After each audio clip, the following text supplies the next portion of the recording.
Eu sou professor de História da rede privada de ensino, trabalho no Departamento Cultural da União de Vila Isabel e a minha função aqui é abrir esse nosso segundo encontro. Primeiramente fora Temer, né? Em segundo lugar, para mim, particularmente, é uma dupla satisfação estar aqui.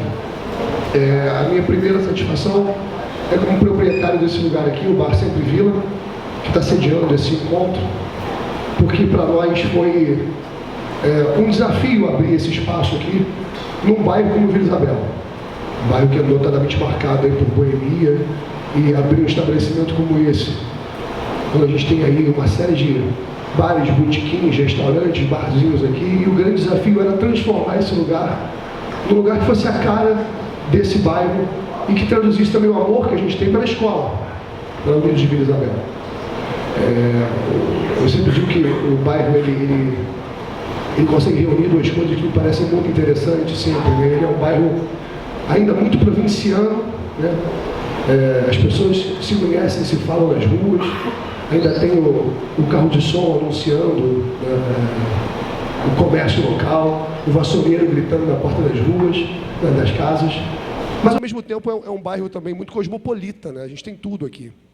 Então, quem é de Vila Isabel tem essa identidade muito forte. A gente tentou traduzir isso nesse estabelecimento. E ele sediar esse evento, para mim, é uma satisfação como um dos proprietários aqui do Sempre Vila. A outra satisfação é como integrante do Departamento Cultural, né? E poder reunir aqui pessoas que trabalham e que, de alguma forma, se movimentam dentro desse universo do carnaval.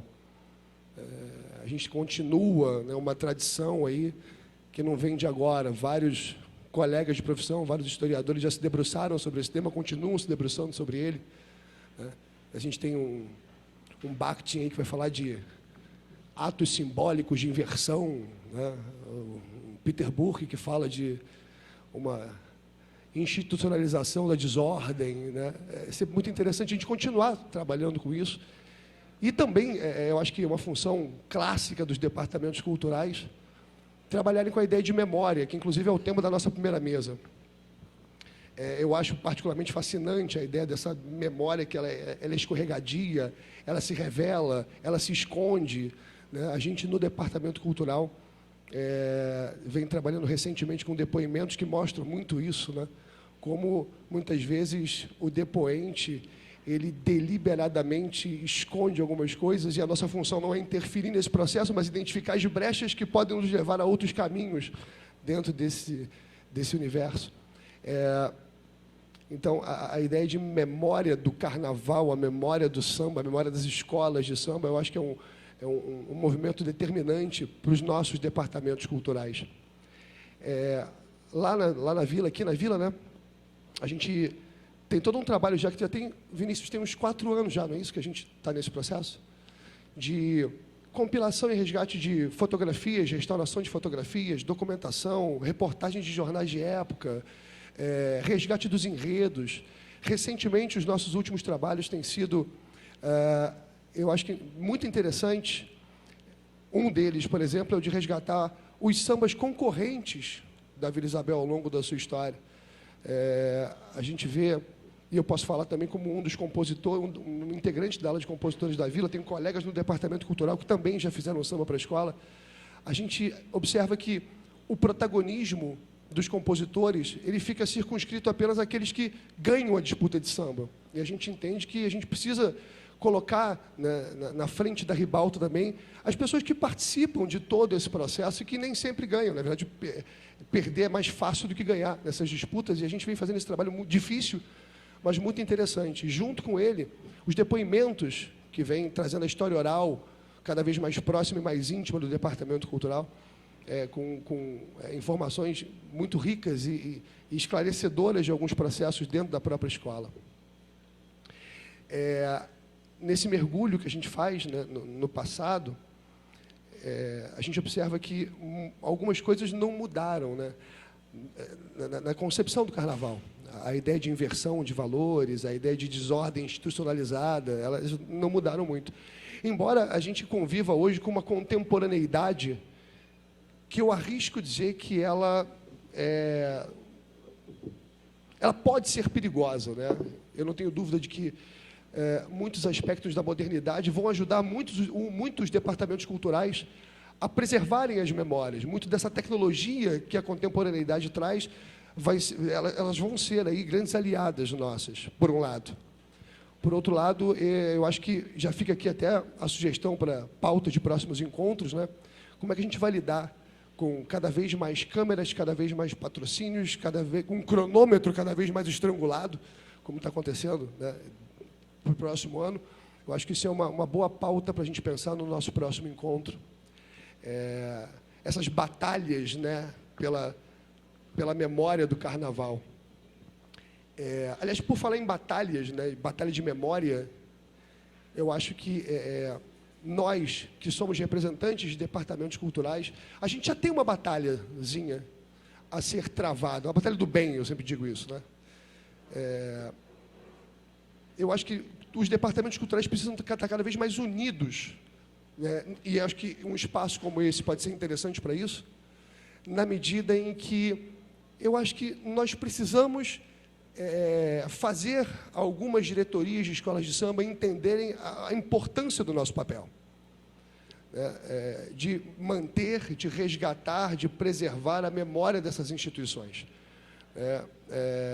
É nesse sentido que eu queria, inclusive, agradecer ao presidente da Vila Isabel, o Levi Júnior, e ao superintendente Bernardo Belo, essa oportunidade que a gente está tendo aqui de trocar essas ideias, de bater esse papo aqui, porque é importante, a gente precisa colocar os departamentos culturais das escolas, não só da Vila Isabel, claro, mas das co-irmãs, num lugar de um destaque um pouco maior. A gente, inclusive, vai trabalhar isso hoje aqui numa outra mesa, numa outra comunicação, quando falarmos aí dos departamentos culturais das escolas da Intendente Magalhães, que são importantíssimas e são riquíssimas. Tá? Então, eu não posso, para finalizar, a gente começar as mesas, né? Eu não posso deixar de registrar aqui, vai ser leviano da minha parte se eu tentar lembrar o nome de todo mundo que está presente aqui, então fica um abraço e um agradecimento a todos, mas eu queria deixar um beijo, um abraço especial aqui para os integrantes do nosso departamento cultural aqui, a Carol, a Fabi, Daniel, Bia, Danilo, Natália, Júnior, e aproveitar e chamar aqui para a mesa, para compor a nossa primeira mesa, o nosso diretor aqui do Departamento Cultural, Vinícius Natal. Gente, bem-vindos e obrigado pela presença. Tá?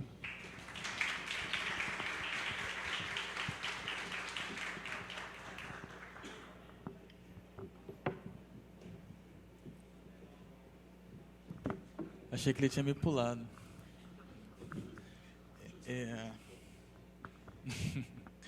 Galera, primeiro, assim, é uma satisfação imensa poder realizar esse encontro aqui com tanta gente amiga, tanta gente bacana, né?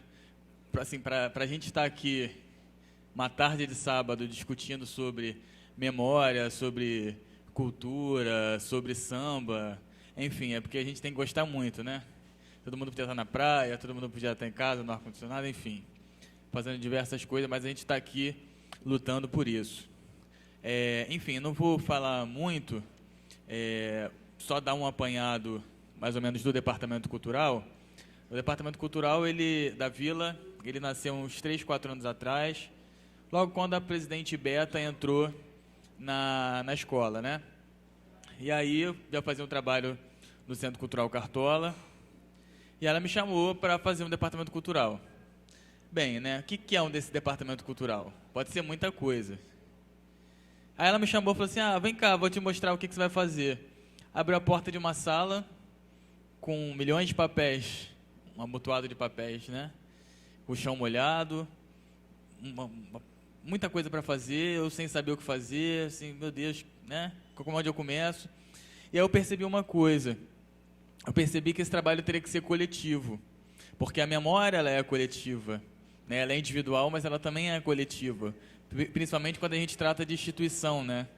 E acima do pesquisador Vinícius Natal, existe a instituição Unidos de Vila Isabel, e é por ela que a gente tem que trabalhar.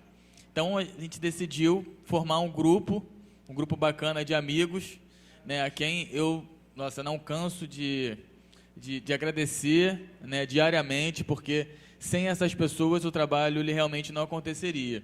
Então, como o Dalton já agradeceu, eu agradeço mais uma vez Carol, Fabi, Danilo, Bia, Daniel, Thales, Luiz, Natália, Júnior, Dalton.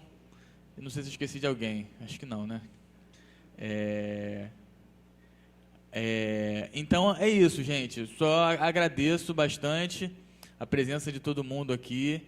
Dizer que esse é um trabalho árduo, é um trabalho que a gente luta diariamente para fazer, não por culpa, né, exclusivamente da escola. Não vou dizer assim, a Vila Isabel não dá apoio. Não é que seja isso. As escolas de samba, de um modo geral, não enxergam a sua própria história como algo importante. As escolas de samba estão sempre voltadas para o desfile, para o carnaval, né? Só que a gente tem que entender que as escolas de samba, como instituições culturais, como instituições produtoras de sentidos coletivos, esse sentido de comunidade que a gente vive aqui hoje, né? Que esse é um sentido de comunidade que a gente está vivendo, ela precisa se preocupar com isso. E se a gente não fizer, eu acho que infelizmente ninguém vai fazer. Então, a gente vai manter essa luta, né? Essa luta da gente gastar dinheiro, da gente virar a noite fazendo. Enfim, só para ilustrar, a gente fez um site, né, o vilaisabelcultural.com.br, em que a gente conseguiu colocar esse site em pé graças ao nosso esforço e à parceria de muita gente.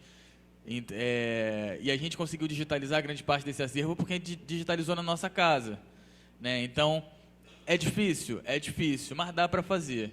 Se a gente parar de pensar a memória enquanto propriedade particular. A memória ela é coletiva, a memória é da escola de samba do Rio de Janeiro e a memória é da cultura brasileira como um todo. A partir do momento que a gente mudar essa visão, a gente consegue andar para frente. Tá bom, gente?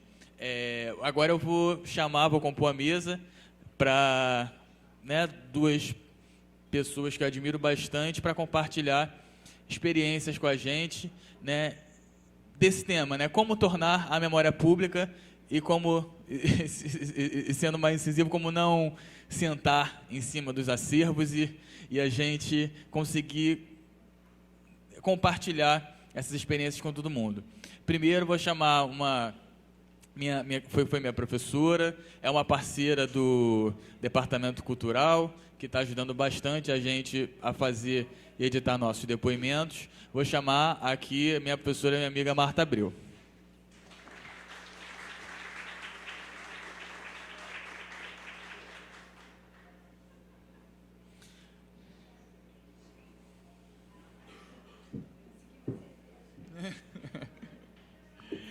Agora vou chamar também uma pesquisadora fantástica que faz a gestão de uma instituição pública do Arquivo Geral da cidade há bastante tempo, de forma muito bacana, de forma muito responsável, que é a Beatriz Kushner.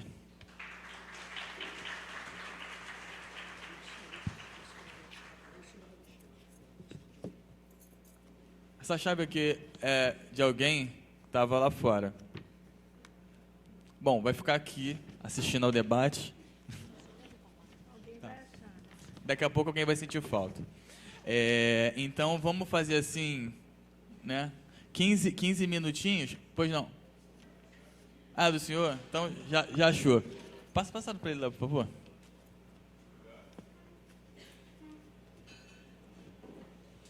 Então, a gente vai fazer assim, pode ser uns 15 minutinhos ou um pouquinho mais, né? É uma coisa muito informal e depois a gente abre para o bate-papo, para a pergunta.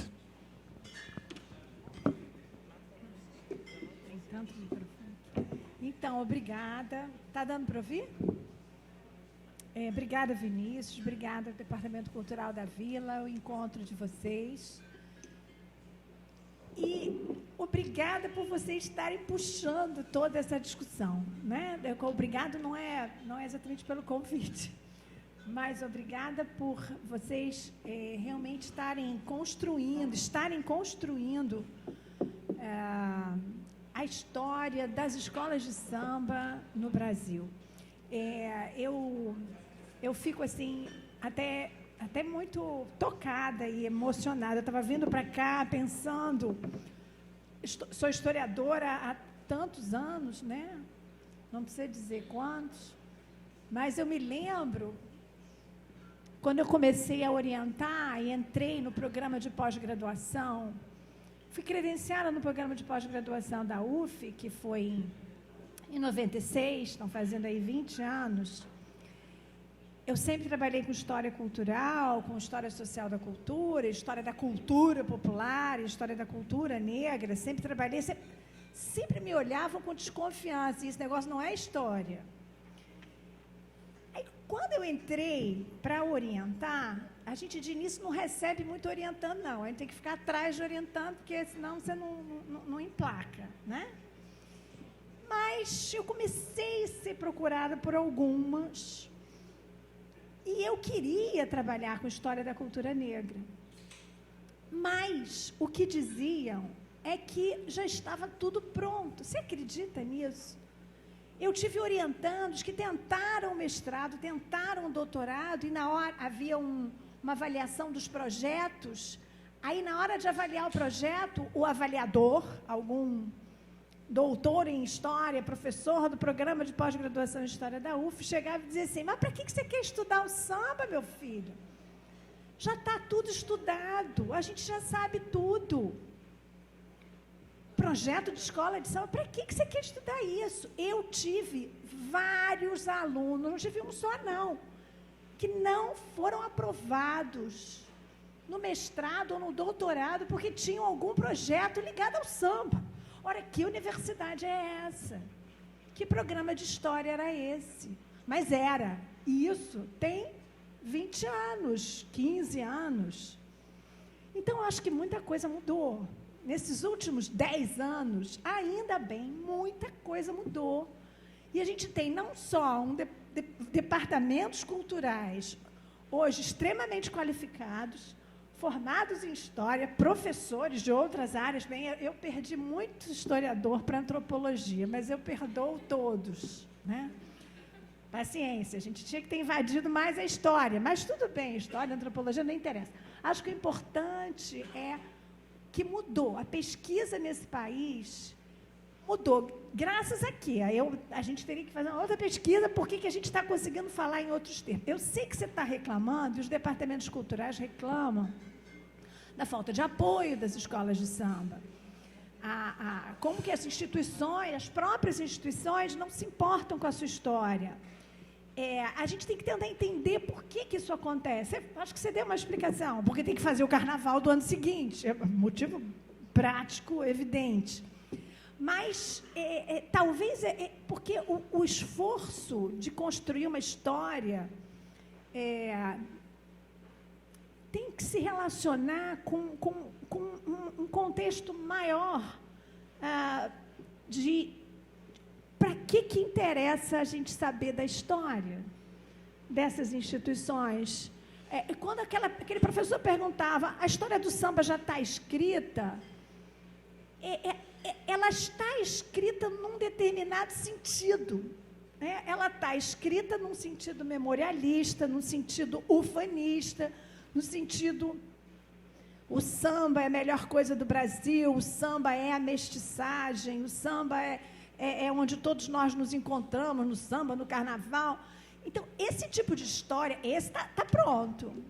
Porque esse não é só história, esse é ideologia, esse é assim que a gente se entende como brasileiro, que é legal também ter isso, né? Eu não estou dizendo que vamos trocar, agora vamos jogar fora aquilo tudo, vamos fazer outra coisa. Não, eu acho que são todas histórias absolutamente legítimas sobre a cultura brasileira. Mas de uns 10, 15 anos para cá, há uma demanda, que eu vou chamar de uma demanda política, sobre um outro tipo de história, que é claro que isso vem também da própria mudança dos historiadores, que começam a construir, olha, a gente não faz isso, a gente não quer mais fazer história, né, do capitalismo, a gente não quer mais fazer história, porque era assim, quando eu estudei, só valia a pena, e não faz tanto tempo assim, eu não sou tão velha assim, né? Não faz tanto tempo, a gente só estudava assim, a história do capitalismo, a história da primeira república, que não era nem primeira, era a República Velha, o Estado Novo. Eram temas assim, né, que realmente, onde é que você vai encaixar a escola de samba? Né? Então, era uma história das grandes estruturas. E isso foi mudando. Eu acho que a história os historiadores vão mudando a forma de fazer a história, e os sujeitos sociais começam também a exigir outro tipo de história, outro tipo de demanda, que eu estou chamando de uma demanda política, porque ela é extremamente política.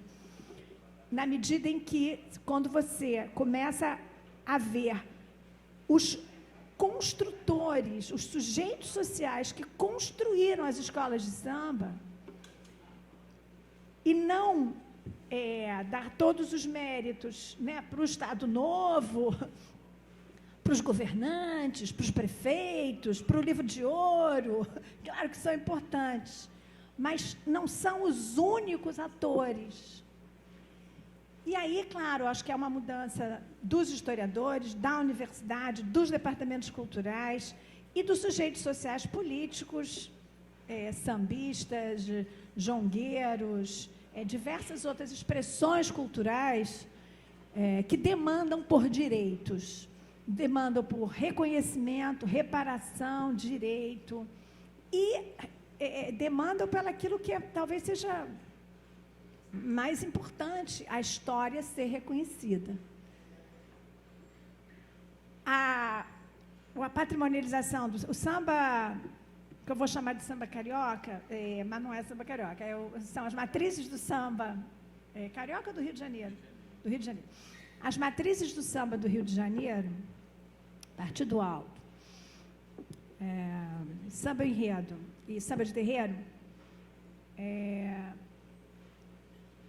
quando recebe o título de Patrimônio Cultural e Material do Brasil em 2007, errei? Não, 2007. Quando recebe o título de Patrimônio Cultural do Brasil, é um sinal que alguma coisa, é mais um sinal, não é de que alguma coisa está mudando. A lei é de 2000, e essa lei, que é a lei do patrimônio imaterial, ela vem junto, ela vem num pacote de leis que visam contar uma outra história brasileira e visam incorporar a história não contada da população negra afrodescendente nesse país. Então, a gente tem a Lei do Patrimônio Imaterial, em 2003, a Lei de Obrigatoriedade do Ensino da História da África e da Cultura Afro-Brasileira. Bom, na Constituição, acho que o marco disso tudo é a Constituição de 88, e se a gente pensar como marco político, 88, é a Constituição de 88, eram 100 anos da abolição, é uma enorme transformação da historiografia brasileira, que zomba quando ganha em 88, quer dizer, são sinais de uma politização que a gente estava vivendo com a própria luta política pela abertura. De 88 em diante, são vários marcos, e a própria legislação que defende as terras quilombolas. Isso tudo tem a ver, o que eu estou querendo dizer é que fazer a história da escola de samba, lutar pelos quilombos, estudar a história da África e da cultura afro-brasileira na escola, e isso tudo faz parte de uma grande mobilização política, acadêmica, e que faz a gente estar aqui hoje. Eu acho que isso aqui hoje é mais uma expressão. E a lei do patrimônio imaterial, ela foi muito importante. Quando sai a lei, ninguém sabia muito bem que patrimônios imateriais, porque são os não palpáveis, que também são palpáveis, né? Mas não estamos falando de igrejas barrocas, eu acho que é mais óbvio, né? Não estamos falando do patrimônio de pedra e cal, estamos falando de formas de encontro, formas de celebração, músicas, danças, religião. Isso tem que ser valorizado, isso tem que ser escrito como patrimônio cultural do país. Logo que sai a lei, ninguém sabia muito bem o que vai ser. O Gilberto Gil era ministro da Cultura e entendeu que tinha que ser o samba, mas que samba? Aí começou o problema, o samba está em perigo? Será que não está? Será que está? essa discussão foi muito produtiva, na medida que vários sambas começam a pedir reconhecimento. A gente tem a emergência de vários sambas, que não o samba comercial, ou que hoje sambas comerciais. E aí eu acho que é um momento, eu já estou quase encerrando, eu acho que é um momento da gente começar também a entender melhor essa história que estava toda embaralhada, que era o samba. O samba é a cara do Brasil. Ora, que samba? Samba tem a ver com escola de samba. O que é o samba do Recôncavo tem a ver com o samba daqui? O que e outras performances ou práticas culturais próximas. Acaba que fez todo mundo pensar um pouco sobre o que cada um estava fazendo. Eu acho que o dossiê do samba, das matrizes do samba do Rio de Janeiro, quem não conhece, deve conhecer. Acho que é um documento, ele está super fácil acesso na internet. Foi um trabalho maravilhoso, coordenado pela Nilcimar Nogueira e pela Raquel Valença, né? Mas te esqueci alguém? Não, Raquel e Helena Teodoro. Eu estava esquecendo um monte de gente. E é um documento que ele começa a... Vejam bem, né? Esse documento é escrito por pessoas da universidade e pessoas também da militância das escolas de samba. E é um documento muito rico, porque ele começa a mostrar que samba não é... que as escolas de samba e samba, elas não são sinônimos. As escolas de samba são uma instituição. E elas têm que ser estudadas também nesse sentido de instituições, talvez as mais antigas instituições que nós temos. Que instituições são mais antigas da década de 1920? Talvez o Instituto Histórico Geográfico Brasileiro, só. Que outras instituições que nós temos são mais antigas? Os arquivos. Mas é impressionante a durabilidade e da forma, né? Fundadas na década de 20 e acompanhar essa história é evidente, exige um esforço de pesquisa de muita gente.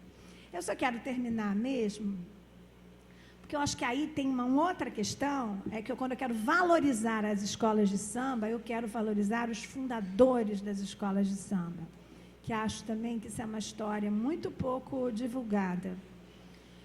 Em função da gente ficar o tempo inteiro só pensando no samba e não na escola,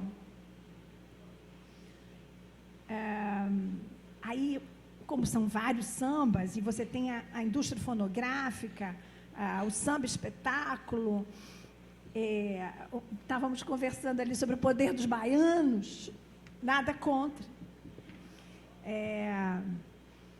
Mas é impressionante, nessas histórias do samba que a gente tem escritas,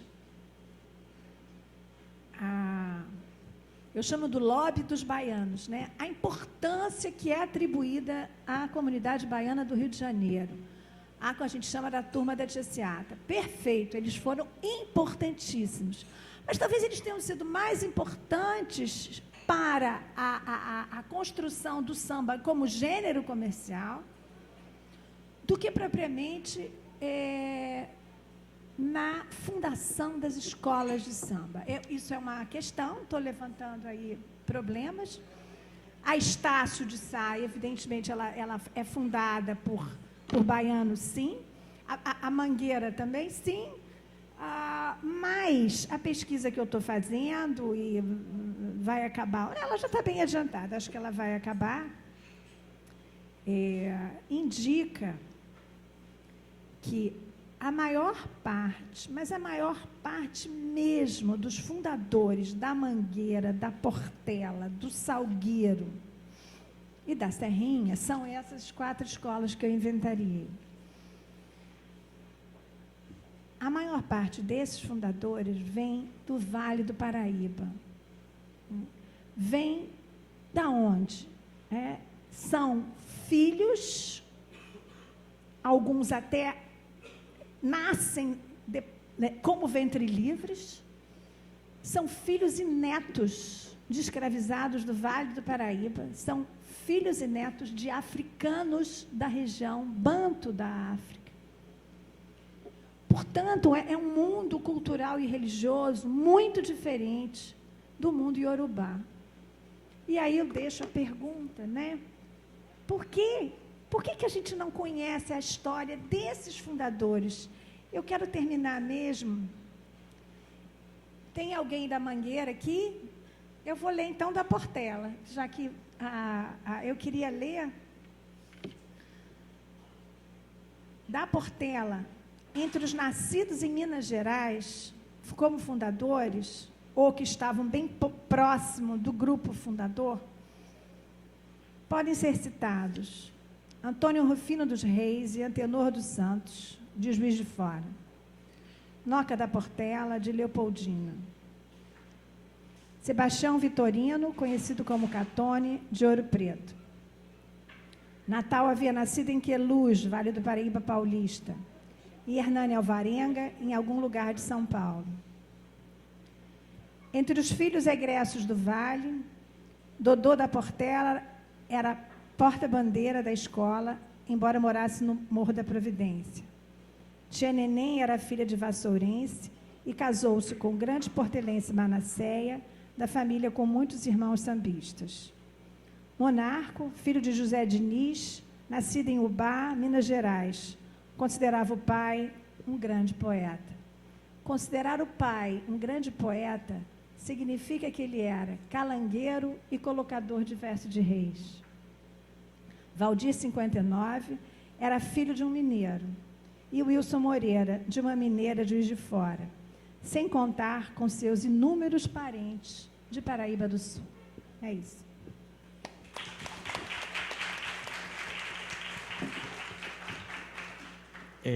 Antes de passar a palavra para a Beatriz, pessoal, tem lugar aqui na frente, tá? O pessoal que está aí pode passar para cá se quiser. Então, passar a palavra agora para a Beatriz Kushner. Queria muito agradecer a surpresa também de encontrar tanta gente que num sábado, 14h, vem escutar as pessoas falarem sobre memória. E agradecer pelo convite, porque eu dirijo o Arquivo Geral da Cidade há 11 anos. E é muito bacana você ver que, de alguma maneira, o trabalho tem uma visibilidade que as pessoas querem escutar o que a gente tem feito nesses últimos anos. Se a Marta perdeu muitos alunos para antropologia, eu perdi muitos alunos para arquivologia. Preferia ter perdido para antropologia.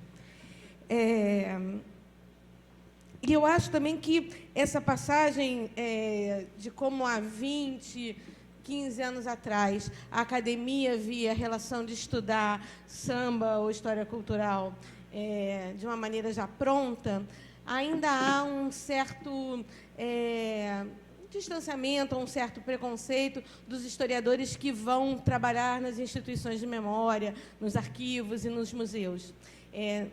Não é toda academia que entende que a gente continua fazendo um trabalho acadêmico mesmo estando nessas instituições. Então, se a gente tem um distanciamento dos próprios historiadores, os arquivistas também nos veem de uma maneira muito estranha, como se o mundo dos arquivos fosse o mundo dos arquivistas e não também o mundo dos historiadores. Eu fico muito contente com essa ideia que vocês têm aqui do Departamento Cultural da Vila, de tentar não necessariamente recuperar a memória, mas mapear essa memória da instituição e da escola de samba, e dizer para vocês que nas instituições públicas no Brasil isso não é muito diferente. Os arquivos também têm que fazer esse exercício muito grande de ir buscar no chão, né? Ou como a gente fala assim, de fazer um recolhimento selvagem, que é buscar as coisas no lixo. Se a presidente da escola abriu uma sala para você com papéis jogados, eu recebi um telefonema no final da gestão Cesar Maia e falaram, olha, pega o carrinho de feira no estacionamento do Piranhão, sobe, porque no chão tem o PAN. E o PAN está no chão do 13º andar. Eu subi várias vezes com o carrinho de feira e trouxe o PAN do chão. E como o PAN, os Jogos Pan-Americanos, toda a organização dos Jogos, vários outros conjuntos de documentos foram feitos dessa mesma maneira. Quando eu cheguei no arquivo, e o arquivo é uma documentação que tem 451 anos, essa instituição nasce com a cidade, né? E tem uma documentação diversa. Quando eu cheguei lá 11 anos atrás, estava desta mesma maneira, muito pouco mapeado, com muito poucos instrumentos de pesquisa que o pesquisador pudesse trabalhar, com documentação numa situação muito precária. E a gente vem fazendo um trabalho de formiga, que é fazer esse levantamento, esse controle e dar visibilidade a ela. Talvez romper uma prática nos arquivos que é muito dolorosa, que é isso, que antigos funcionários que literalmente sentavam na documentação e não deixavam ela ter visibilidade. Muitos deles, graças a Deus, se aposentaram, foram seguir uma nova vida. A gente tem trazido muita gente nova e tem conseguido fazer essa visibilidade da documentação. Mas também acho que tem um risco muito grande, que é o pesquisador novo, que quer pesquisar de casa, assim, né? Então, ele quer abrir o computador e quer que dentro do computador, ao navegar numa instituição, tudo esteja ali. Ou, se ele vem na instituição, ele acha que ele vai apertar um botão e vão ter umas roldanas, assim, que vão passear e vão ter umas gavetinhas, e a gavetinha com a resposta da sua pesquisa vai vir toda arrumadinha ali, e só você vai ver aquela gavetinha, ninguém mais, enquanto você estiver vendo aquilo, ninguém mais vai estar pesquisando. Que é alguma coisa difícil, porque são gerações diferentes. Eu sempre digo que ir ao arquivo é uma viagem ao século XIX que vale a pena, porque às vezes é uma viagem ao século XIX com a tecnologia do século XXI. Então, é uma viagem muito bacana, porque você tem um choque interessante. E nada mais prazeroso do que você pegar o documento na mão. Né, assim, esse contato com o documento e com essa leitura, isso ninguém pode te tirar. Mas, assim, eu acho que no Brasil, de uma maneira geral, o estado dos arquivos, e principalmente dos arquivos públicos, que guarda essa memória de governos, federal, municipal, estadual, são lugares muito desprestigiados pelos governos. Da mesma maneira que eu acho que os centros culturais do samba podem ter esse lugar, nós também temos um lugar assim. Primeiro, você acha que aquele funcionário que não dá certo em lugar nenhum vai trabalhar no arquivo. Ou que o arquivo é um grande depósito de papel velho, que tudo que não está servindo aqui a gente joga para entupir aquilo. Você tentar mostrar para essas pessoas que não é bem desse jeito e que, às vezes, para tomar uma decisão, você precisa ter a documentação organizada e poder fazer com que as pessoas pesquisem naquilo, é muito complicado. As Olimpíadas estão aí, e quando se foi fazer a candidatura das Olimpíadas, descobriram que a gente tinha o PAN do lixão do 13º andar. Então, me dá o PAN, deixa eu levar o PAN lá, volta o PAN. Falei, não, agora tombou. Quando tombou, não sai mais aqui. Agora entrou, não sai. Vem você pesquisar aqui, né? Que é também uma coisa difícil para as instituições de governo, assim, olhar e não tentar inventar a roda, né? Saber que alguém já fez alguma coisa parecida e que os arquivos podem te ajudar muito a falar sobre isso. No arquivo da cidade, como na maioria dos arquivos pelo Brasil, a gente tem tanto uma documentação pública da cidade, e essa cidade foi capital da colônia, do Império, de quase 200 anos na República. Então, tem esse mito de uma documentação que é municipal, mas também é uma documentação da capital. E a gente tem muitos acervos privados de interesse público, né? Então, a gente tenta mesclar essas coleções particulares com essa documentação mais dura. E como dar visibilidade a isso? Você só consegue dar visibilidade a isso quando você controla essa documentação toda, né? Isso é muito caro. E você fazer toda essa documentação ter uma visibilidade online. Isso é mais caro ainda, porque as pessoas dizem muito assim, o papel, não, vamos acabar com o papel. Tudo agora tem que ser online. E esquecem que guardar a documentação online é muito mais caro do que guardar papel, né? Porque a documentação online tem que estar num storage que a cada 5 anos precisa de um novo. Eu brinco que é aquele filho que não sai de casa e que a cada 5 anos quer um carro novo. E você tem que providenciar esse carro novo de último tipo. E a gente está caminhando muito para isso no Brasil, de uma forma completamente descontrolada, que vai acabar fazendo com que a gente perca muitas parcelas de memória, mais do que a gente já perdeu. Então, quando eu cheguei lá, uns 11 anos atrás, o que eu tentei era, primeiro, arrumar aquela casa e dar visibilidade a ela. A gente fez um prêmio de monografia, e eu fico muito contente que o primeiro vencedor do prêmio de monografia é um prêmio sobre uma monografia, uma dissertação de mestrado da UFRJ sobre o cemitério dos Pretos Novos, que a gente tinha feito todo um circuito de memória a céu aberto, acho que em 2002, e que agora a Prefeitura está colocando no ar. Enfim, mas essa documentação do cemitério estava no arquivo também, então pôde-se fazer esse paralelo. A gente tem revistas que vão fazer toda essa publicidade do que se está fazendo. E a gente também faz coletas de depoimentos, quer dizer, tentar fazer essa memória da Prefeitura e desses governantes, porque as pessoas saíam dali e davam entrevistas para outros lugares, para outras instituições, e a gente perdia completamente esse controle sobre aquela história. Você tem que agir em várias frentes, às vezes com equipes muito pequenas, e se desdobrar muito para que tudo isso possa, de alguma maneira, acontecer. E, além de tudo, você tem que seduzir esse seu namorado pagador das contas, que é, no meu caso, a Prefeitura do Rio, né? Além de organizar essa documentação que está lá, que são mais ou menos 15 quilômetros lineares, é uma ponte Rio-Niterói, ida, de documentos em vários suportes, a gente tem que fazer alguma coisa hoje em dia que os donos do poder, seja no samba ou no governo, achem que aquele lugar é um lugar bacana. E, para isso, assim, hoje em dia, o que é de mais interessante na área da arquivologia é você fazer uma coisa que eles chamam de gestão de documentos. Na Prefeitura, hoje, você tem 35 quilômetros de documentos não tratados. E a gente tem que fazer o tratamento dessa documentação, organizar e trazê-la de volta. E tentar mostrar para... Eu estou dizendo isso porque são estratégias que vocês podem usar. E tentar mostrar para eles, assim, esses 35 quilômetros de documentos estão ocupando espaço num lugar nobre na Cidade Nova. Se você trabalhar essa documentação e me entregar, você vai ter mais espaço no prédio. Então, assim, você tem que usar de atrativos que não são unicamente dizer isso é uma comprovação de direito, o país vive uma lei de acesso à informação. Se qualquer um de nós chegar numa Secretaria de Saúde e dizer eu quero o meu prontuário, que eu quebrei a perna aqui em 2002, a Prefeitura ou o Governo do Estado tem 20 dias para te entregar o prontuário, do qual provavelmente ele nem sabe onde está. E a gente acaba não usando desses artifícios.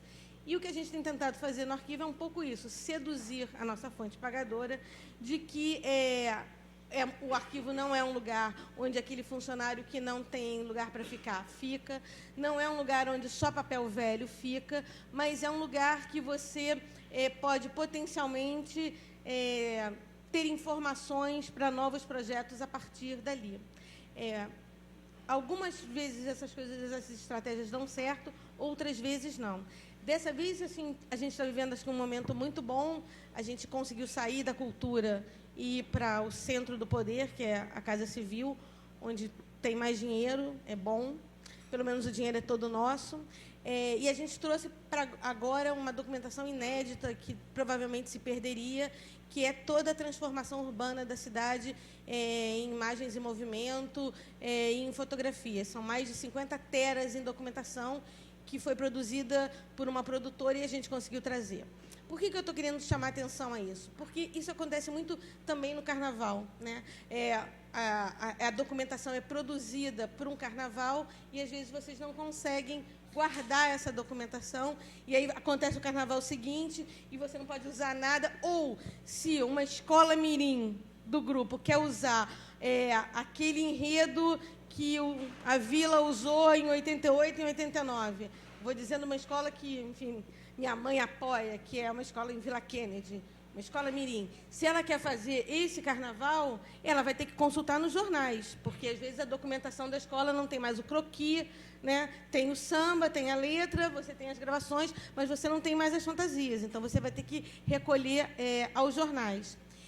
A gente vivia isso também na prefeitura, foi uma coisa que me espantou muito, quando um fotógrafo que trabalhou na Rio Tour nos anos 80, voltou agora, e aí veio no arquivo e falou assim, olha, quando eu estava lá nos anos 80, eu deixei um armário com 10 gavetas de fotografias de carnaval, e quando eu voltei agora, tinha 2 gavetas, então achei melhor trazer para cá.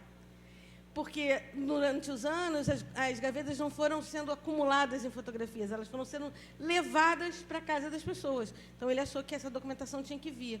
E a gente conseguiu fazer uma história que, por exemplo, a Liga paga, né, fotógrafos para fotografar o carnaval e se botar online direto, mas que essas fotos tenham um mínimo de proteção e depois elas voltem para a prefeitura para que todo mundo possa consultar livremente aqueles carnavais passados e não esteja na mão privada, esteja na mão pública. Né? São pequenas ações que a gente vai fazendo. É um trabalho de formiga. E hoje eu estava conversando com um grande amigo do Arquivo Nacional, que eu sempre brinco com os meus alunos. Se o Sátiro não estiver no Arquivo Nacional, não vá. Então, estava conversando com o Sátiro e ele estava brincando lá da história do Arquivo Nacional. Ele falou, mas trabalhar nos arquivos é um revezamento 4 por 100. E é o que a gente faz assim.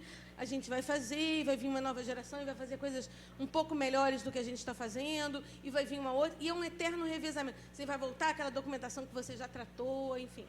Que eu acho que é o que vocês vão fazer agora também, né? É levantar do chão e tentar organizar tudo isso. Por isso que quando o Vinícius foi ontem lá no arquivo, e eu achava que ele era parente do Natal. Assim, eu falei, qual é a sua relação com o Natal? Ele falou, nada, fiquei tão decepcionada, porque eu saí muito na Portela. Eu falei, gente, falei para ele, olha, queria muito que a gente fizesse uma parceria nesse sentido, porque acho que o arquivo da prefeitura com a Rio Tour aqui tem todo o interesse de também ter a outra perna. Se a gente tem o poder da documentação estatal, da empresa de carnaval da Prefeitura do Rio, é muito importante que a gente tenha essa outra ponta, de como vocês estão conseguindo trabalhar tudo isso. E talvez o mais difícil seja essa informalidade da documentação, como ela é feita, né?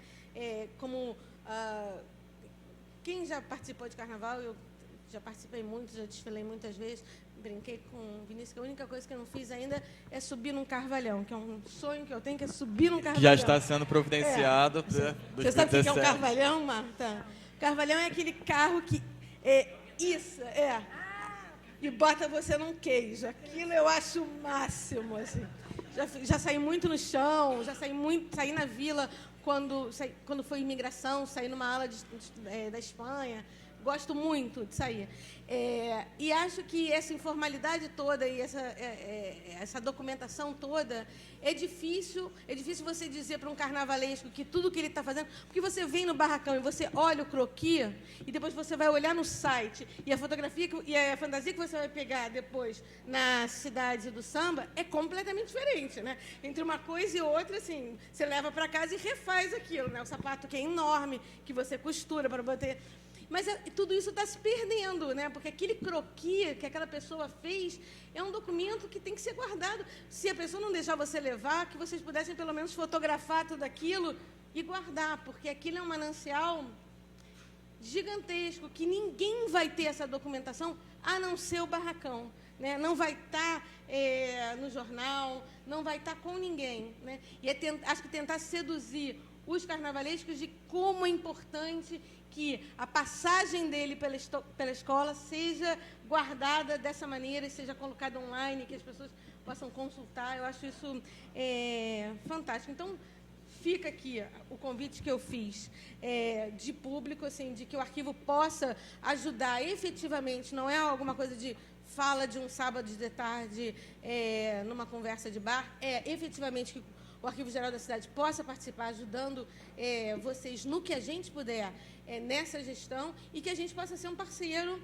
para outros projetos e que talvez o caso da gente dando certo, como a gente conhece esse meio, vai enciumar outros que vão querer namorar com a gente também. Então, que a gente possa usar a Vila como esse primeiro namorado para atrair outras escolas de samba a fazer uma parceria de documentação com o Arquivo Geral. Ia ser um enorme prazer. Muito obrigada.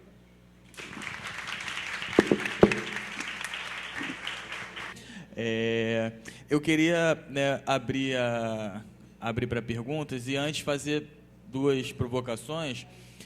A gente pode responder tudo no final, né? A gente faz e depois você responde. A primeira que a Márcia tocou num ponto bem bacana, que é sobre a questão do patrimônio, né, do dossiê, que é um documento fantástico, uma pesquisa incrível. Eu tenho uma ideia de que essa política do patrimônio, como ela é muito recente, né, ela foi feita, mas não foi pensada no que aconteceria com ela, né? Reconheceu-se sem saber como isso ia impactar no que eles chamam de detentores, né? E eu vejo isso nas escolas de samba, o trabalho que o Centro Cultural Cartola, agora Museu do Samba, faz, muito importante, muito forte. A Nilcemar luta por aquilo com o Residente, até tinha convidado ela para a mesa hoje, mas ela não pôde comparecer. Só que não percebo uma articulação dos sambistas de modo geral, né? Assim como também, se a gente está falando em jongo do Sudeste, por exemplo, há também uma articulação de um determinado grupo, mas ainda há umas barreiras que impedem de chegar aos outros jongueiros, né? E aí é uma pergunta mesmo, né? Uma inquietação, como vencer isso, né? É possível vencer isso? Como articular tantos interesses pessoais dentro de um interesse coletivo do Estado, né? Do Estado, e também que acaba sendo um interesse individual, né? Porque a pessoa está na gestão ali. Então, como que a gente articula esses dois interesses? A outra pergunta seria uma provocação mais para Beatriz. Como que a gente consegue lidar com essas dificuldades de quem trata com a memória, né?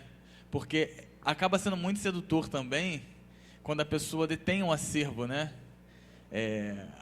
Muitas vezes é por necessidade, mas muitas vezes não é, né, por necessidade. A pessoa acaba tendo uma série de fotografias em casa e a pessoa não libera aquelas fotografias para aquela fotografia dela. E é sempre uma desculpa assim, não, eu vou escrever um livro. Eu vou fazer, mas esse vou fazer nunca chega. E aí a pessoa morre, e aí o parente que não gosta de samba, por exemplo, joga tudo fora, como já aconteceu diversas vezes, de acontecer não, separei do meu marido, joguei aqui tudo de samba fora, que não prestava aquilo, me lembrava ele.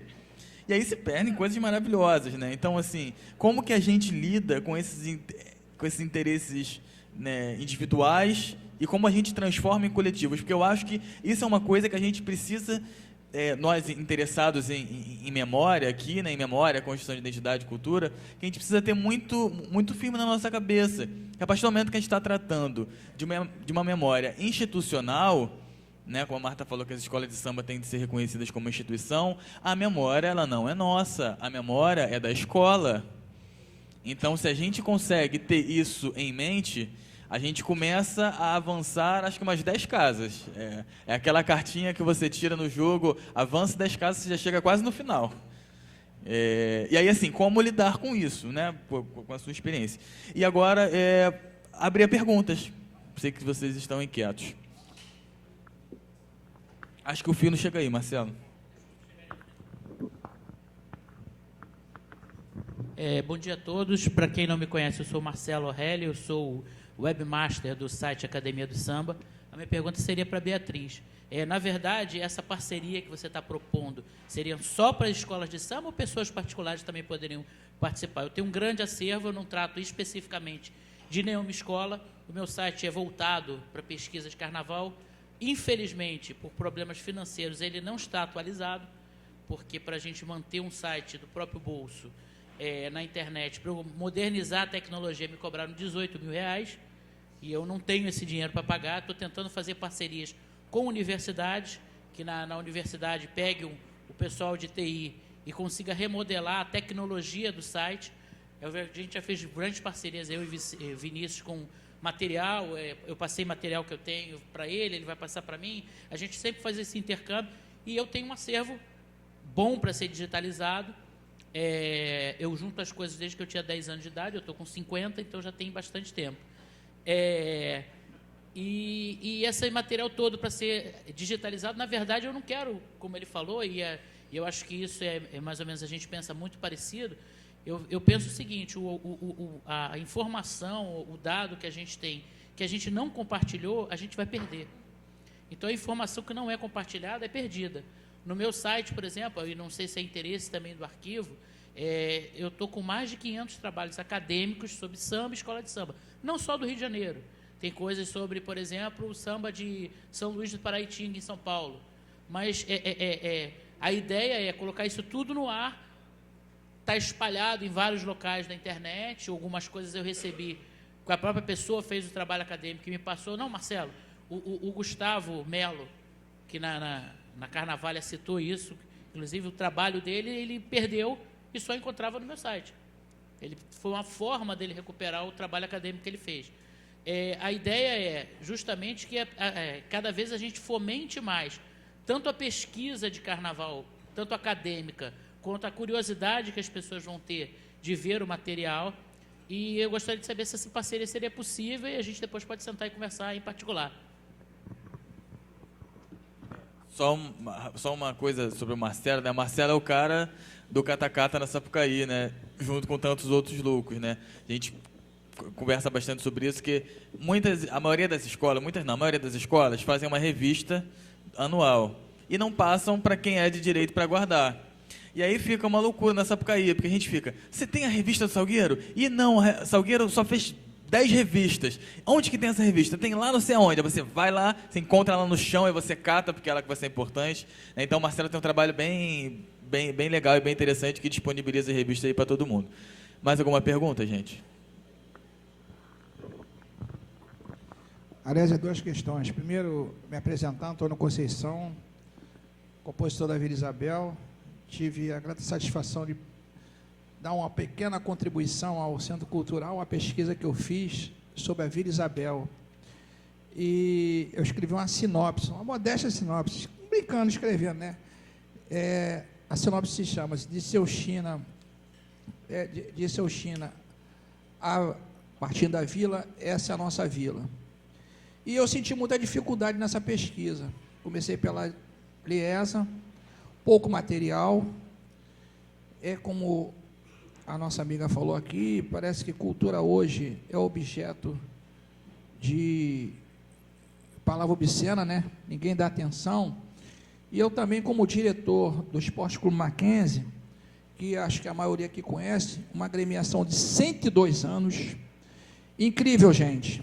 Nós temos um salão com vários troféus, várias passagens, inclusive nós somos campeões de futebol mundial feminino, não divulgado. A travessia agora do Atlântico, quem ganhou fomos nós, e nós temos isso documentado, jogado no acervo.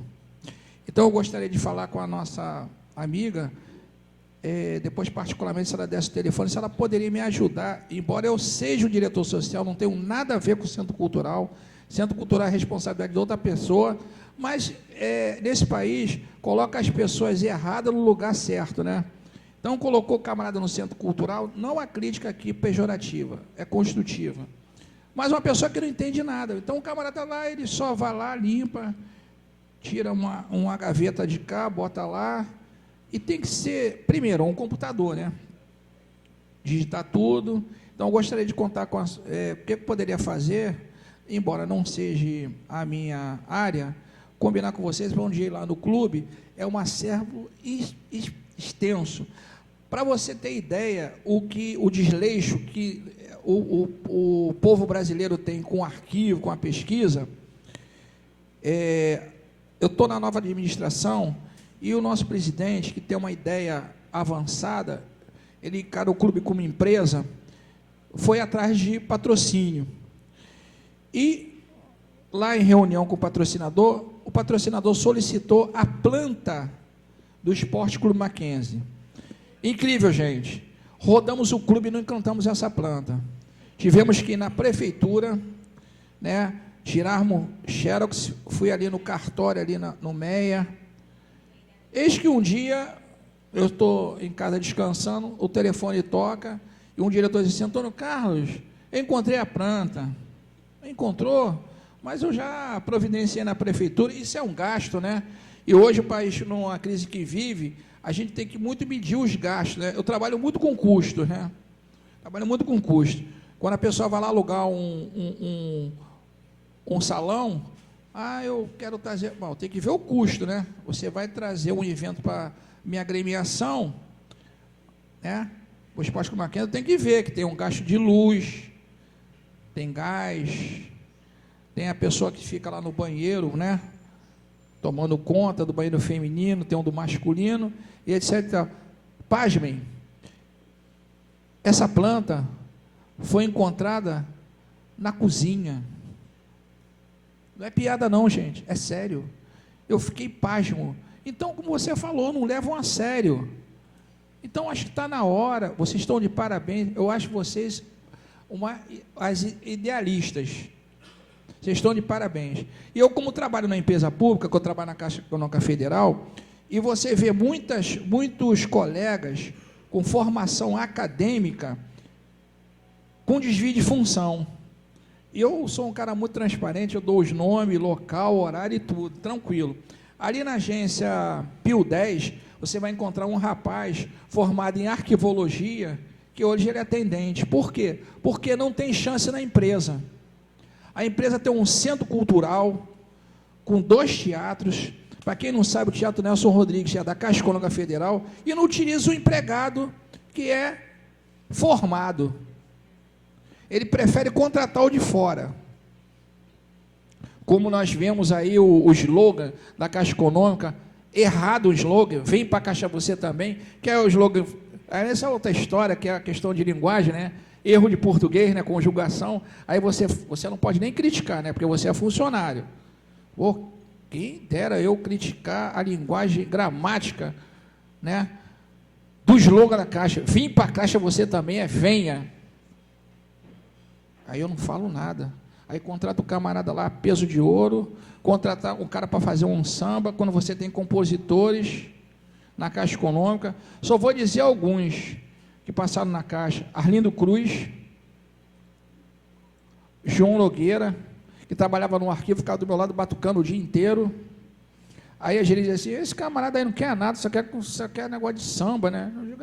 Eu nem sonhava em entrar no samba, já ele estava batucando lá no arquivo. Né? Então é isso, não se dá valor à cultura. Haja visto o que está acontecendo agora com a Adesão Alves, né? Que vocês estão sabendo, né? Que estão querendo acabar com o programa deles, que é o único programa atualmente que dá oportunidade àqueles compositores que estão começando na EBC, né? Então é isso que eu queria que uma de vocês me ajudasse lá, marcar um dia lá no Esporte Mackenzie, vocês visitar o nosso salão, né? Salão de troféus, uma coisa linda, vários, inclusive jogadores hoje, que estão de nome aí, passar lá, inclusive o Arthur das Ferragens, teve o privilégio também de conhecer o Mackenzie, mas está lá jogado os documentos. Não adianta você botar uma pessoa, ele é o responsável, uma pessoa não tem nem noção. Então, eu gostaria de, né, contar com vocês. Muito obrigado. Só fazer mais duas. A Bárbara tinha pedido, e depois Luiz, para a gente encerrar por causa do horário. A gente tem que responder ainda. Minha pergunta é rápida. Para quem não me conhece, meu nome é Bárbara. Eu sou pesquisadora da Unirio em Memória Social. Estou estudando as passistas, inclusive a questão da patrimonialização. Só uma coisa antes, não queira ir para o Carvalhão, tá? Eu já fui empurrada igual uma galinha, assim, vambora, vambora, vambora. Então, foi horrível, não é uma boa experiência, não te recomendo. Queria perguntar para a professora Marta Abreu, o que a senhora acha do fato, se o Estado deveria influenciar mais nas questões do Carnaval, e aí eu chamo o Estado IFAM, pelo fato da patrimonialização, em questões que são chave para o Carnaval hoje, como, por exemplo, não diminuir a quantidade de baianas, e, no meu caso, como eu estudo passista, as passistas viraram, rapidamente, só para dizer, viraram ali componentes para segurar a bateria, ou mesmo coreografadas, impedindo aí o improviso do samba, que sempre foi uma questão fundamental para o samba. Só nessa questão, minha pergunta é só isso, se o Estado, e, no caso, o IFAM, pelo fato de ter não é tombamento, a gente entende, mas que questões-chave do Carnaval não pudessem ser tão mexidas, né, por serem aí centrais para que o Carnaval continue existindo, não que o samba vá acabar, mas que se mantenha aí algumas tradições desse Carnaval. É isso. Obrigada. Luiz Carlos. Bom, eu ia recomendar também a questão do carro lá do guindaste, mas já foi recomendado aqui. E É melhor carvalhando que escada, imagina. É verdade, é. E dizer para o nosso companheiro da Caixa Econômica que o Paulo da Portela também foi da Caixa Econômica. Né? Bom, olha só, a professora falou logo no começo da questão da dificuldade de entrar porque no samba estava tudo pronto. Isso acontece em parte porque as pessoas só pensam nas escolas principais. Né? A Portela tem 10 livros, tem 10 filmes. A Mangueira tem 10 livros, tem 10 filmes, mas a Vila deve ter só 5. Se tiver, deve ter 3. A Beija-Flor deve ter 1. A Tupi de Brás de Pina não deve ter nada. Então, uma questão é ver o carnaval como um todo, a escola de samba como um todo, não apenas as escolas grandes. Né? Alguns exemplos de dificuldades que nós temos. Eu hoje sou vice-presidente da Portela, mas era até agora diretor cultural. Por exemplo, a Portela comemorou 90 anos em 2013. Eu não comemorei, porque eu acho que tem que comemorar agora, 2016. Tá? Claro que eu estou exagerando. Mas a Portela foi fundada em abril de 1926, mas a Portela comemora como se fosse abril de 1923, para ser mais antiga. Como a Estácio fez agora. A Estácio diz que a Fundação Estácio, que era São Carlos, diz que a fundação é 27, 28, para ser mais antiga.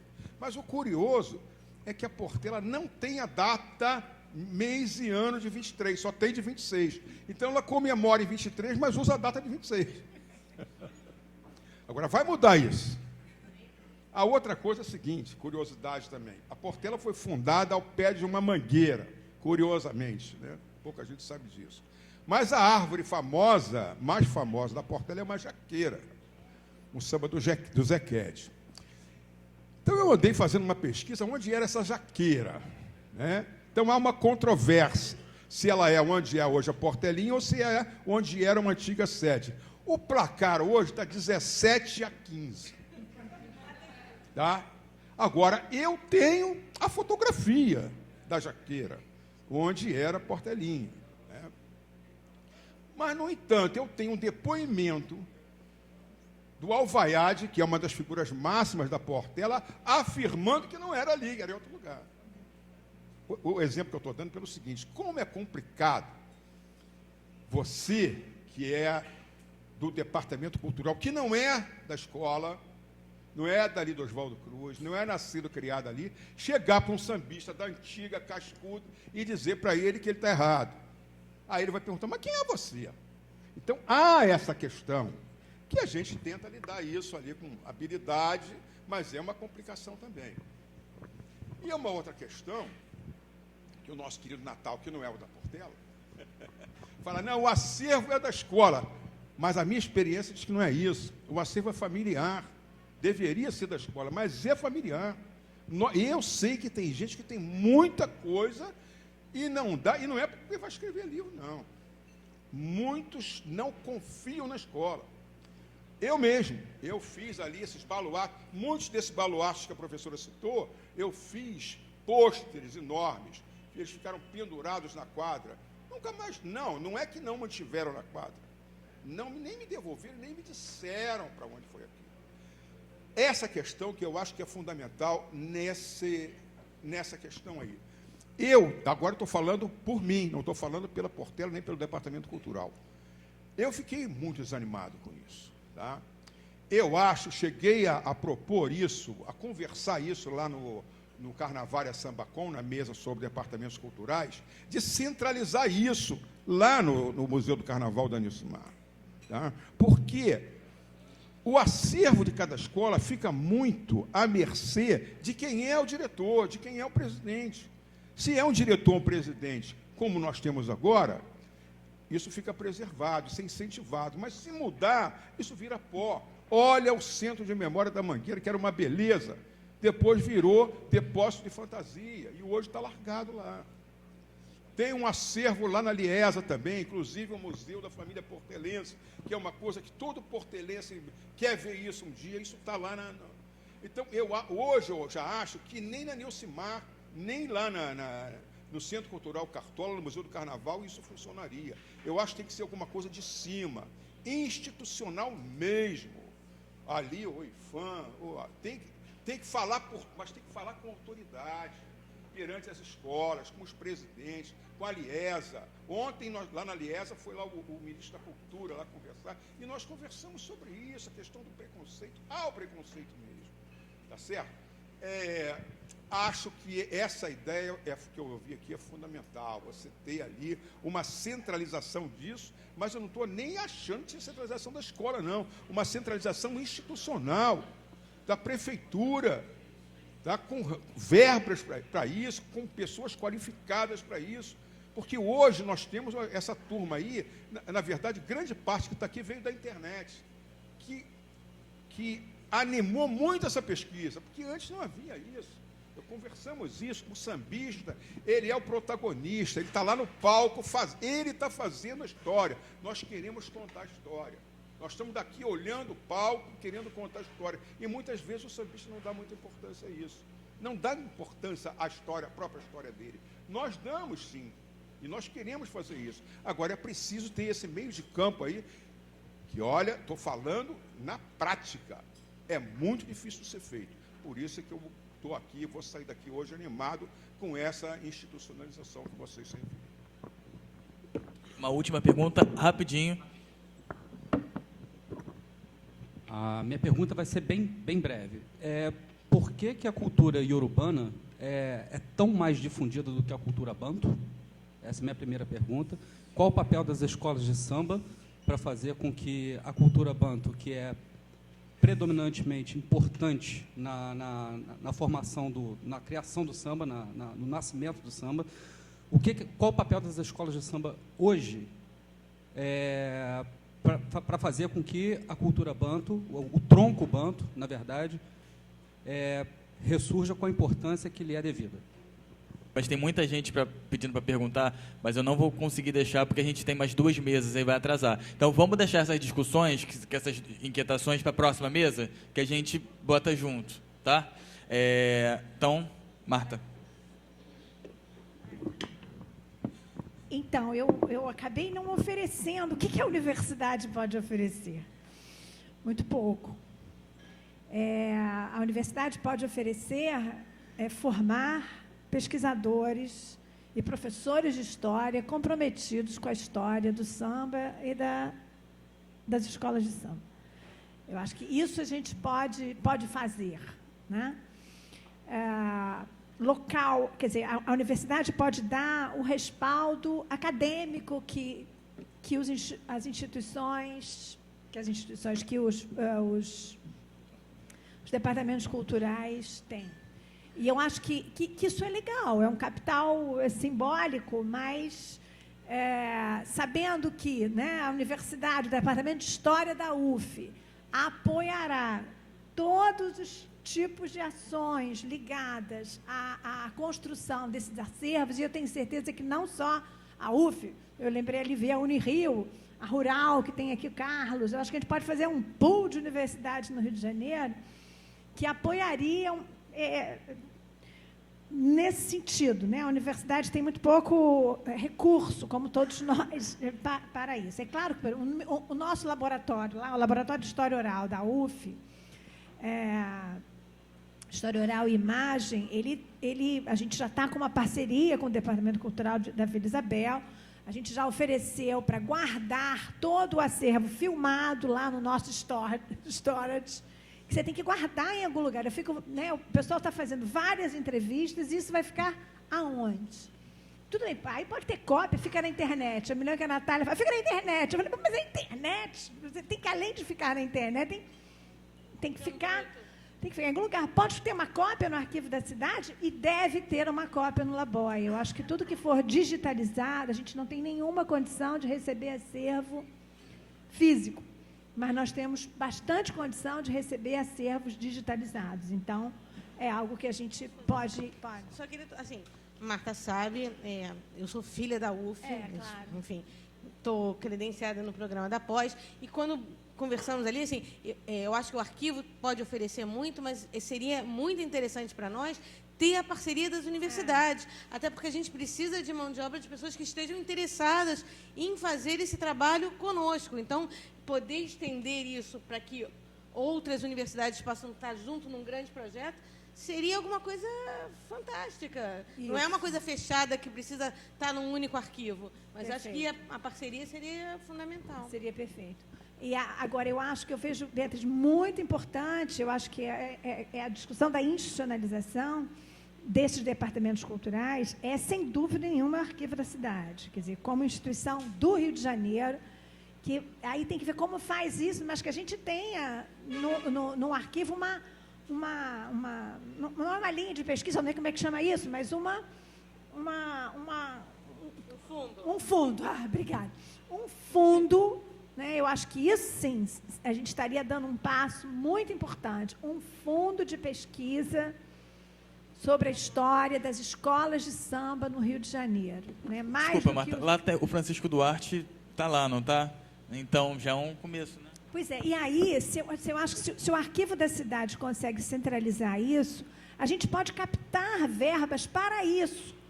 Porque aí eu vou chegar na importância da patrimonialização e como é difícil envolver os sambistas, aonde guardar, quem vai fazer isso? É a Alies, é a Prefeitura, é a Universidade, são os departamentos culturais, é muita gente que tem que participar. Eu entendo que é muita gente mesmo, e tem que ser todo mundo, não dá para ficar ninguém de fora. Mas eu acho que o Arquivo da Cidade pode ter o protagonismo ou a centralização dos esforços.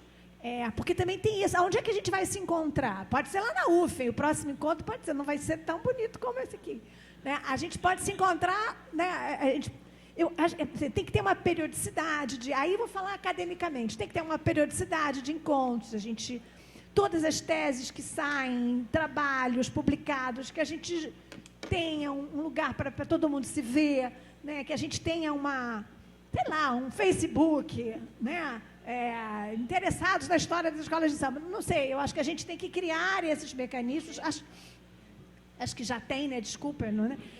Acho que o Museu do Samba, o trabalho do Centro Cultural Cartola é muito importante, né? Eu acho que é um parceiro fundamental nisso aí, o que não invalida, ou não invalida, tem que ser junto com os diversos departamentos culturais. Mas acho que foi colocada uma coisa muito importante. As escolas de samba são fruto de famílias. Eu acho que isso é uma coisa conceitual, inclusive. Eu chamei as escolas de samba de instituições. São instituições, mas elas passam por redes familiares que a gente vai ter que lidar sempre com isso, até porque são instituições fundadas e assim caminhou a tradição, assim se constrói a tradição por pessoas que são ligadas à cultura popular, que tem toda uma lógica de intervenção, de organização, de funcionamento, e com muita desconfiança do Estado. Muita desconfiança do Estado, tem que ter mesmo. Né? Eu me lembro, a gente conversou, a Nilcimar, quantas vezes já reclamou que roubaram as coisas do Cartola e de vários outros, ou é o Estado, ou é o jornalista, ou é o professor de história que chega, porque é um patrimônio familiar que essas pessoas... E são muito... Talvez hoje esteja mudando. Mas é um patrimônio da oralidade, né, gente? A gente não pode reclamar muito. Aí você não guardou a foto, mas o importante é o que passa de pai para filho, é a história contada. Esses fundadores têm um poder da oralidade que a gente tem que pensar. Né? Eu estou encerrando sobre a lei do patrimônio. Eu acho que o que a gente pode fazer, ela permite que os detentores, e aí é um problema, quem é o detentor, quem não é, mas é óbvio que as escolas de samba são, de você poder pedir editais. Eu acho que tem que se buscar isso. Tem muitos editais por aí que facilitam a organização de um acervo. Isso que a parceria com a universidade é fundamental. Com a universidade e com o arquivo. Né? Essa parceria é muito importante para a gente ter esses editais. O IFAM e as baianas e as passistas. eu acho que o IFAM, porque a patrimonialização ou o tombamento foi do samba de terreiro, do samba enredo e do partido alto. As passistas, elas entram sim, mas eu não sei direito como, né? Na dança, o passo, né? A dança, é verdade. Eu acho que, eu não sei, eu acho que é uma bela questão, né? Mas acho que são os detentores que têm que providenciar isso. O IFAM, acho muito pouco confiável. Gravou, tira, corta. Senão não vou ganhar o próximo edital. Mas é muito pouco confiável, porque é uma instituição do Estado e é gerido por políticas que, às vezes, estão muito pouco preocupadas com os detentores. Pronto, falei. Né? E a questão do mundo iorubá e do banto, acho que a gente pode deixar para depois. Mas, só para resumir, acho que a culpa é nossa mesmo. Nós, antropólogos, mais os antropólogos que os historiadores, definiram que a cultura iorubá era muito mais bacana, muito mais pura, muito mais importante do que a cultura banto. Então, e os pais de santo, né, ligados ao candomblé, se tornaram muito mais poderosos. Uma disputa de memória, sim. E todo mundo religioso banto perdeu essa disputa de memória, mas eu acho que está recuperando. Né? Eu vou falar muito rápido. Assim, eu acho que a gente não pode ser ingênuo a uma questão. Acho que a parceria, eu já tinha proposto ontem, convidei, a gente fez uma experiência de um cineclube o ano passado, dos 450 anos da cidade, tinha proposto para o ano que vem a gente fazer um cineclube sobre história e samba, ou história e carnaval, e a gente pudesse fazer isso, sei lá, uma vez por mês, durante 6, 7 sessões, e discutir tudo isso. O arquivo está aberto para essa parceria que a gente vai formalizar, e a UF pode muito estar junto. Mas acho que a gente só não pode ser ingênuo numa questão. Há uma disputa de memória forte, né? A gente tem a Liesa, e também, se eu vou falar, eu apago, né? Porque, enfim, eu aqui falo um pouco como poder público, mas há uma disputa de concentração dessa memória na Liesa, que a gente não pode deixar isso de fora. Então, eu acho que é melhor não bater de frente, acho que é melhor a gente construir e ter uma visibilidade tão bacana do nosso trabalho, que aí não vai dar muito para ela fingir que não nos vê, né? Acho que tem que construir politicamente isso. A gente está numa mudança de gestão, vamos esperar para ver quem é o próximo prefeito, quem é o próximo presidente da Rio Tour, e como é que a gente vai construir tudo isso, mas isso independe. A questão da documentação, você falou com a pessoa errada, porque eu sou a pessoa mais catacata, então alguém que vai me oferecer essa documentação toda é alguma coisa fantástica. Acho que a gente tem um bom começo de parceria para fazer, temos muitas possibilidades de fazer de uma forma tangencial. Não vamos peitar esses donos da memória de cara, vamos fazer um trabalho tão bacana que eles tenham muito interesse, que a nossa visibilidade seja tão grande que eles não podem fingir que a gente não existe. Né? E acho, sim, que o arquivo, podendo ter essa centralidade, vai ser um prazer. E volto a dizer, ter as universidades conosco é fundamental. Né? É fundamental que essa reflexão crítica seja feita, seja construída na universidade, e o arquivo possa dar todo esse potencial da guarda, enfim, da difusão dessa documentação. Muito obrigada.